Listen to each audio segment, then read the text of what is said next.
All right, so tires have arrived for this guy here. We're not going to be working on it today, though. We will be waiting.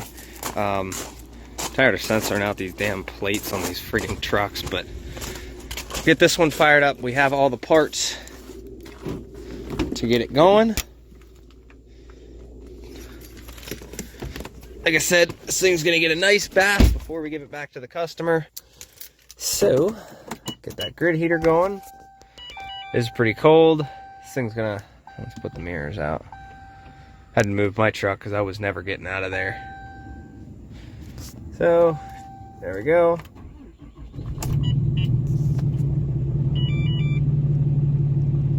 Listen to that. This runs good. Usually customer trucks, I'm not gonna usually censor out plates unless it's requested, but being that certain trucks may or may not have had some parts fall off, in this case, I do that just, to be safe so that I don't have to worry about any customers having EPA show up at their house or some shit like that. I know how it feels to have officers show up at your house over stupid things. All right, now I think here in a minute, it'll be pretty obvious as to why I censored the plate on this one, but I do need to go through, do a courtesy on the retorquing exhaust manifold. So we got to do a courtesy on that, and at the same time go over a couple things, make sure everything is all right. I can't remember what I installed and what somebody else installed. I remember the Banks intake. We do need to take this off. I need to get back there, torque everything. You can definitely tell this thing's been through some salt. So we'll get all that. We are going to be pulling the whole valance down below off, and we're going to be getting at this intercooler right here. Seems to think there's a hole down the middle somewhere. There quite possibly could be. So this is the kit right here. Got that for the tank of my truck. So we have a whole system of Banks. So we're going to be replacing the intercooler. Now the thing with this is he's already got the upgraded pipes on his. Just they come with the boots that make it go down to smaller, so the same exact ones, but his are powder coated. So we are going to be keeping those and replacing the clamps and boots all with this here. So I'm not sure how much you'll be able to see, but this side we're not even going to mess with. We will be replacing the coupler down there though on that side, but that's about it. And then this side over here, like I said, we're gonna have to take the intake off to go through, do the retorque on all that stuff. So we got the lid off. This cap came off. We're gonna put that back on, make sure we don't drop anything down in there. But here she is, and then there's another box underneath it. I don't know if that's just for protection or if there is more parts in there, but I'm gonna get this thing pulled out and we'll go over and I'll show you how it looks. So I gotta move my truck down. But in the meantime, here's the tires we got. All right here, decent tires. So 265, 65, 18s. And this is the wheels they're gonna get thrown on. We're just waiting on him to get his new wheels and tires. So let's see, somebody's done quite a few burnouts on those. Let's get this thing moved. All right, so main reason we need to take the intake off is because we're gonna be using this guy right here. So this will allow us to pressurize the intercooler system and will allow me to check and see where there's actually a boost leak at. Now, damn, I just put this turbo on not super long ago, and like, he must be really driving through some salt. Everything is crusty. It was not crusty like this when I put everything on. Everything was brand new. Jeez. All the bolts back there, you can see all that. I mean, I don't think we're ever gonna have to worry about these bolts coming loose with how much rust is on them. All right. We got the intake part off. You guys can see down in there. Looks all right. Not sure if that little black ring was there before, but like I said, we're gonna see. Hopefully this coupler fits over top, so I can. Should be all right. So we're gonna get that inflated up, and we'll see where we're getting leaks from. All right, so we got the piece on, which is all tight. I went through and I pushed this back in and I tightened this even more, so hopefully that works out for us. But now I'm gonna go get the air compressor and the line, and we're gonna fill it up, and we're gonna see So, let's see if we can see anything from up underneath here. Ugh.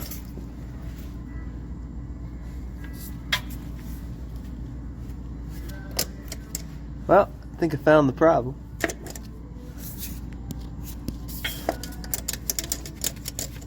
That be the problem. Blow off one of the intercooler boots, so much rust. So, that's why I like to do a boost leak test. Either way, I'll give him a call, let him know, and we'll go from there. But yeah, that's where the leak's coming from. All right, we got the confirmation. We're still going to be throwing this in. It's one of those things, you know, these clamps, they are what they are. It's nice that the parts are ordered and here, as opposed to me saying, hey, let's just throw new clamps at it. It's like, this is something that was probably going to get upgraded eventually anyway. So new intercooler, new pipe. Well, the pipes, he already had the old pipes from Banks, so we're not doing those. Those are powder coated. But we are going to be replacing the clamps, because the clamps that he has on here go from the big size to the stock intercooler. Well, these go from the big size to the big intercooler. So these inlets are way bigger, as you guys can tell. So, like I said, we'll get all that swapped out. Now, generally, it would be as easy as just throwing a new clamp on it, call it a day, this and that.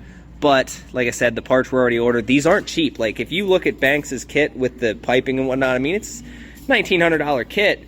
You know, you got sales tax and shipping and all that. It's a pretty beefy, expensive kit. Like, I think they're the most expensive on the market.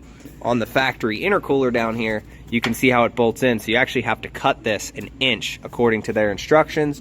Like I said, not a big deal, but we do need to get this this bottom piece off initially. So all of this needs to come off. Bunch of clips, bunch of all that, but we'll get it. So first things first, you can see we've got to remove a bunch of these little guys here. There's 10mm bolts, and there's one all the way on the outside on each. There's a bunch of clips up here as well, so we got to pull all of those out, as well as this up here. This will come next, but we got to get this off first. So that's how we're doing it. We have our body clip removal tool. That's step one. Front valence is off. I left all of the clips in and just took the nubs out of those because it just made it really easy. They're kind of hard to get to.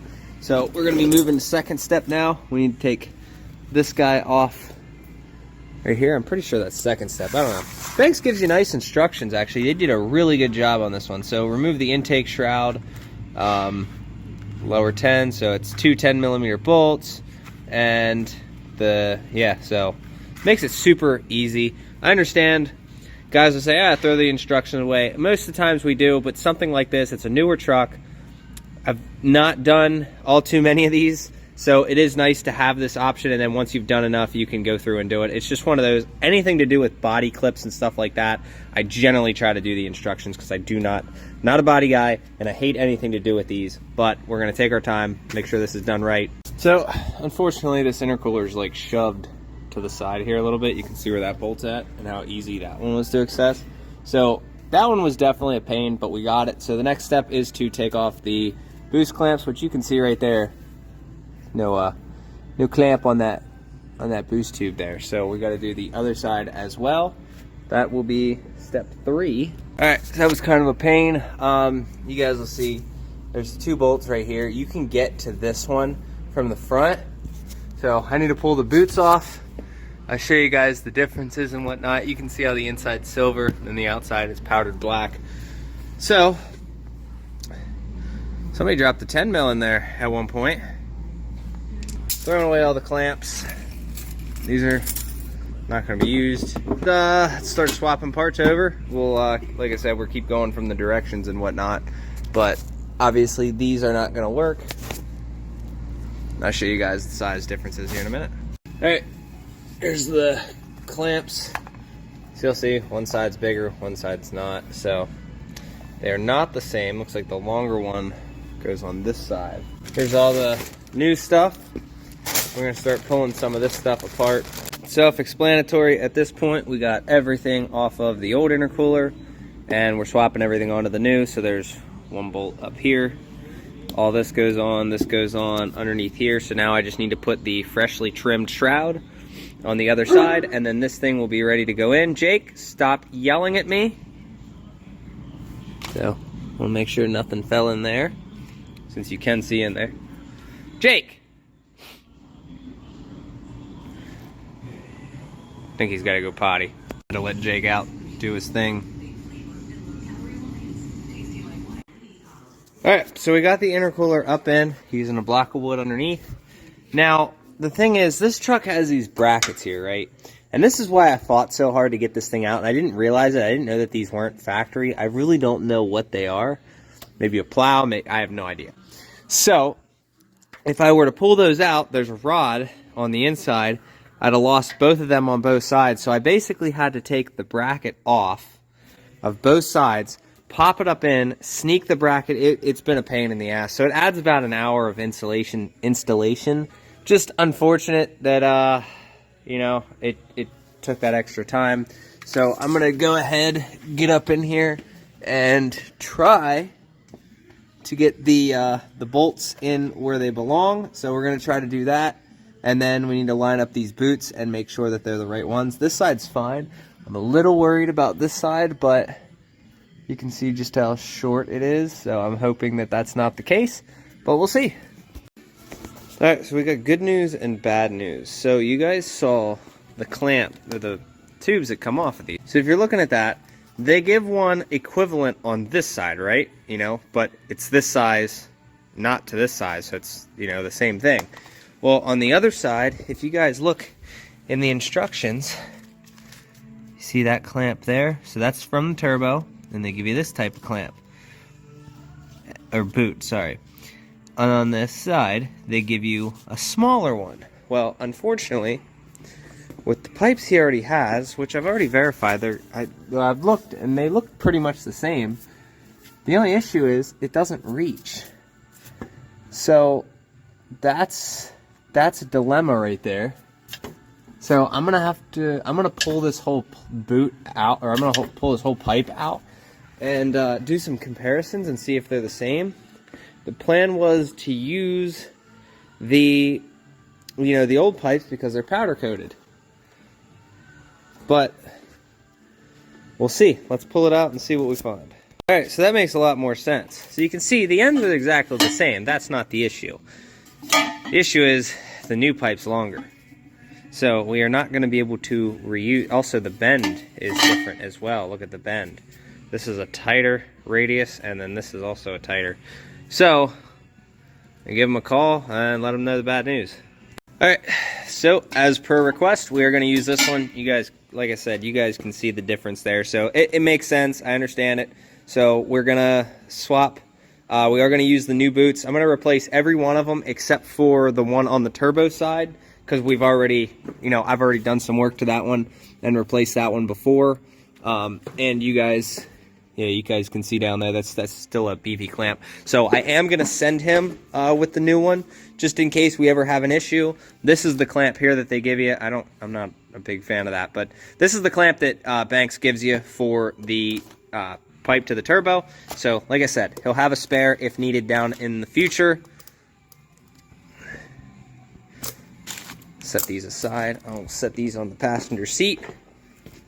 Just like I said, just in case he needs a spare down the road. I mean, I don't see why that one alone would, blow out, but it's just one of those. It's like, figure you pay for it, you might as well use it. But that's a brand new clamp up there. So even still, we are still having issues. I put the new piece on. I put a new boot. Down here, we have the other boot.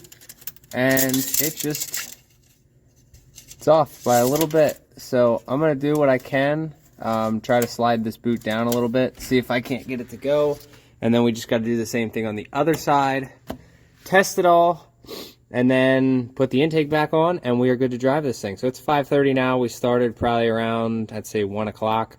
So I mean, there's some time involved in this. Let's put it that way. We're running out of time for the day, but you guys can see, no matter how I adjust it, I have gotten as much out of those clamps down there as possible. And I'm still an inch short. So I don't know what the deal is with that. I don't know why they couldn't have just used the old style boots. I don't know if this is a new updated version. Everything's in the manual, everything says it's there. Trying to see if I missed any adjustments on the intercooler itself, but so far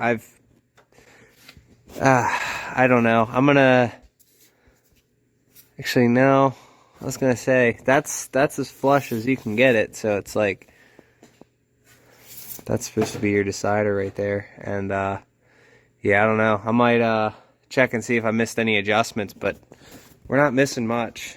Alright, so we are on day 2 of putting this thing together, and as you guys saw yesterday, we need a little bit more on that boot. So I've gotten stretched out what I can on there. I used a little bit slightly longer of a boot. So what we're going to do is I'm going to loosen the intercooler up. I thought I got all of the adjustment out of it, but I'm going to try again and see if there's any more adjustment to get that intercooler to go up in there higher. I do see that it can be twisted back and forth, so I'm hoping that it can go up a little bit, and in doing so, maybe give me enough room on that. Now, this was the #1 complaint that I saw on the Banks kit online, was that they had issues with a driver's side or a passenger side boot, like something wouldn't reach. It is a very, very short, like they give you a really short boot. I'm going to show you over here. This is the boot. You know, the old one here, see how long that is, and then they give you one of these, but they give you the longer pipe, but it's just like, at the end of the day, I think that this would have worked way better had they just given us a second one, because the first one they gave us was that size to that size in this angle. That would have been way better, but it is what it is. We will get it thrown back together. All we have to do is that. I still got to do, before I pull it out, I want to get it hot and then retorque all of the studs. And at the same time, you know, check the system. We're going to drive this around. We're going to get it to max boost a bunch of times. I also got all these little clips in. These are a pain because they want you to do these inside the truck. So you kind of have to put like a pry bar in there and say, like, put it down here and then smack the bottom of it to get them to go in, because these are a tight fit. But as you can see, it's not going anywhere.